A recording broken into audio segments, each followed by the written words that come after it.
안녕하세요. 관광학 원론 제4차 시 1강을 시작하겠습니다. 이 승마를 하면은 살이 많이 빠진다고 그래요. 제 딸이 좀 살을 빼겠다고 다이어트를 하겠다고 그래요. 그래서 어떻게 또 승마하면 좋은지 알고 그러면 승마를 해봐라 그랬더니 좋습니다. 그래서 한 3개월을 승마를 했어요. 그래서 석 달이 지났는데 제 딸의 몸무게는 조금 더 줄지 않았고요. 대신에 이 말의 몸무게가 15kg이나 줄어들었어요. 이거 웬일일까요? 여러분, 우리 말과 행동이 일치해야 되죠. 이 말과 행동이 일치하지 않으면 아주 낭패 보는 스포츠 선수가 있습니다. 무슨 스포츠 선수인지 아세요? 말과 행동이 일치해야 됩니다. 예, 승마 선수입니다. 왜냐하면 승마 선수는 이 말과 이 행동이 일치하지 않으면 떨어집니다. 자, 이 동방견문록, 이 마르코폴로의 동방견문록에 대해서 살펴보겠습니다. 이 마르코폴로는 이 카만두에서 5일을 더 가서 큰 평원을 만납니다. 바로 오르무스 평원이죠. 그리고 그 평원에 있는 도시가 오르무스입니다. 이 오르무스는 상업도시로 유명했습니다. 그런데 이 오르무스에 가보니까는 더위가 너무 심해서 이 사람들은 이 바다에 가서 수상가옥을 짓고 강에 가서 수상가옥을 짓고 있었습니다. 왜냐하면 아침 9시부터 12시 사이에 열풍이 몰아쳐요. 이 열풍은 사람을 거의 질식시켰습니다. 그래서 이 9시부터 12시까지는 수상가옥에서 바로 또 물로 들어갑니다. 워낙 뜨거운 바람이 불기 때문에 물속에서 얼굴만 내놓고 있는 거죠. 그런데 이 오르무스 군주가 그 당시에 그 지배하고 있었던 케이만 왕이 지배를 했는데 공납을 해야 되는데 오르무스 군주가 공납을 하지 않았습니다. 그래서 이 케이만 왕이 이 오르무스를 쳐들어가서 혼내줘야 되겠다.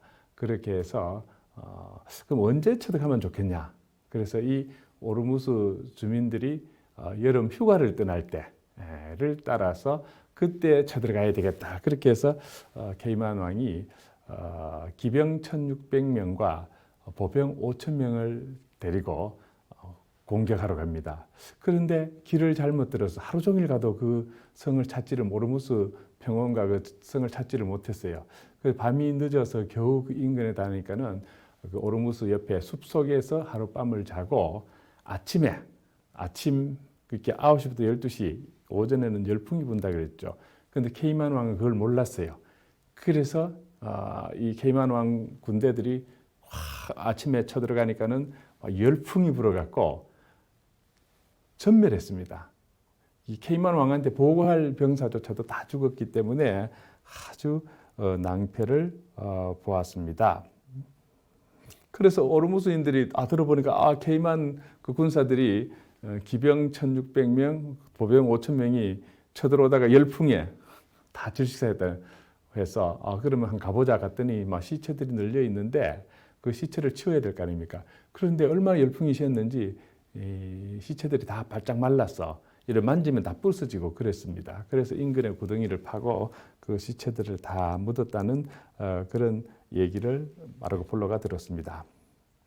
이 오르무스 주민의 피부 색깔은 앙발색이었어요. 여러분 앙갈색이 뭔지 잘 모르겠지만 흑인도 아니고 황인도 아닌, 인도 가니까 이 앙갈색 사람들이 많더라고요. 흑인도 아니고 우리 황인종도 아닌 그 사이의 색깔이 앙갈색입니다. 이 사람들은 마호메트를 신봉하는 무슬림들이었어요. 그리고 장례식 때에 이 남편이 죽으면은 이 부인은 무려 4년 동안을 매일 한 번씩 크게 울어야 했습니다. 그게 보통 일이 아니죠. 4년 동안 울어야 되니까. 그래서 직업이 하나 생겼어요. 대신 울어주는 사람. 그렇게 울어주는 알바가 생긴 거죠. 그런 풍습을 마르코폴로는 적고 있습니다. 돈 받고 울어주는 직업이 있었습니다. 오르무스에. 또 이제 다시 오르무스를 떠나서 저 북쪽으로 이 케르만에 이르렀습니다. 이 케르만에 이르니까는 온천수가 오르고 그 온천수 물로 질병들과 피부병을 고치고 있었습니다. 다시 그 케이만에서 3일을 더 가니까는 대사막이 나오고 코비암이 나왔어요. 이 코비암이 이럴 때까지는 물도 없고 아주 힘들었습니다. 근데 가끔가다 오아시스를 만나 물을 마시면 배탈이 났습니다.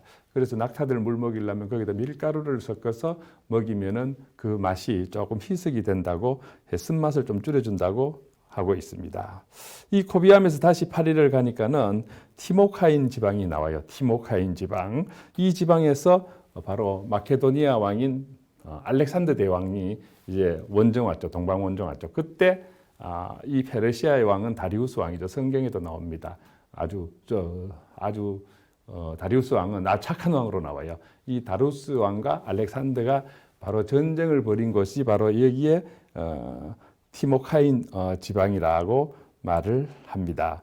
이 지역의 여자들이 마르코폴로가 보기에는 전 세계에서 가장 아름다운 미인이라고 마르코폴로는 적고 있습니다.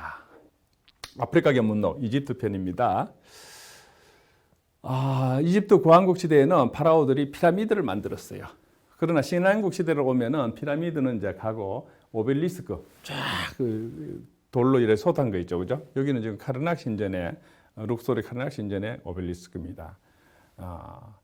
꼭 이게 보면은 들어갈 때 입구에 두 개가 서 있어요. 우리 옛날에 절에 가면은 당간지주에 있죠. 그 오반기 걸어갖고 뭐 악기들 못 들어오게 하고 하는 그것처럼 오벨리스크를 높이 이래갖고 있습니다. 근데 세계에 뭐 프랑스 가도 있고 오벨리스크 있고 미국 가도 있고 아르헨티나 가도 있더라고요. 곳곳에 로마 가도 있고 그 다 오벨리스크들은 이집트에서 갖고 갔다고 보면은 됩니다. 근데 유일하게 이집트에서 몰래 갖고 가지 않고 뺏어가지 않고 하나 있는 것이 프랑스 콩코르드 광장에 있는 오벨리스크다. 그 왜 거기가 있냐 하면은요, 진짜 이집트에 가면은 유물들이 많습니다. 그런데 이 사람들이 그 중요한 점 몰라. 그런데 프랑스 사람이 가서 이 유물 목록을 다 만들어 갖고 이거 관리해야 된다고 해갖고 그때 그 총독이 너무나 감격했어요. 무하마드 알리 파샤가 1834년에 프랑스 루이 필리페 왕에게 오벨리스크를 선물로 줬어요. 그것도 어떤 오벨리스크냐면은 그 룩소르 신전에 있는 그 두 개 있는 중에 하나를 줬어요.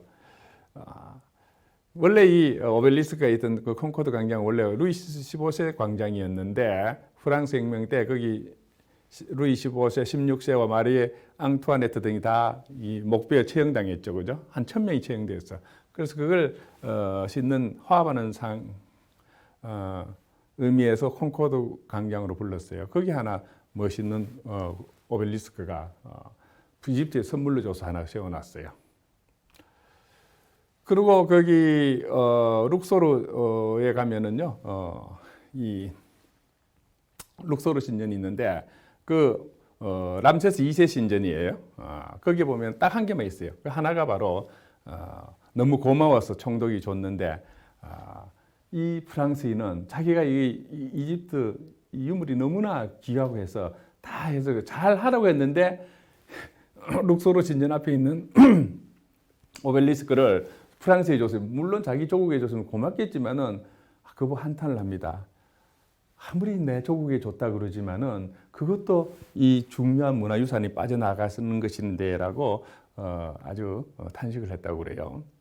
그럼 람세스 2세 이 구약 성경에 보면은 출애굽기가 나오죠. 거기 보면은 모세와가 그 400만의 그 이스라엘 사람들 데리고 홍해를 건너서 가죠.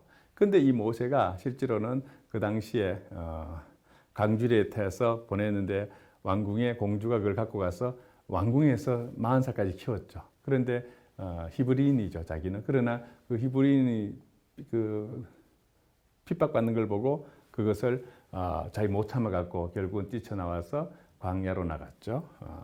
그때 밑에 그 왕자하고 같이 자랐죠. 그 왕자가 나중에 파라오가 되죠.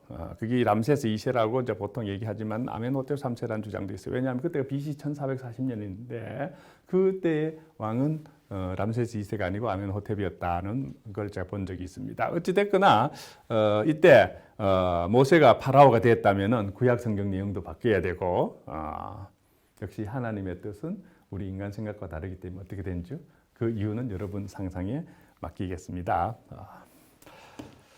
에듀테인먼트 하겠습니다. 제가 목도리 하나 갖고 왔어요. 자, 이 목도리를 자, 샥 하니까는 목도리가 어떻게 됐습니까? 무지개 색깔이 됐습니다. 그죠? 무지개 색깔. 다시 샥 하니까는 다시 검은색으로 바뀌었습니다. 다음 시간에는 관광객의 행동 연구에 대해서 공부하시겠습니다. 여러분 수고하셨습니다.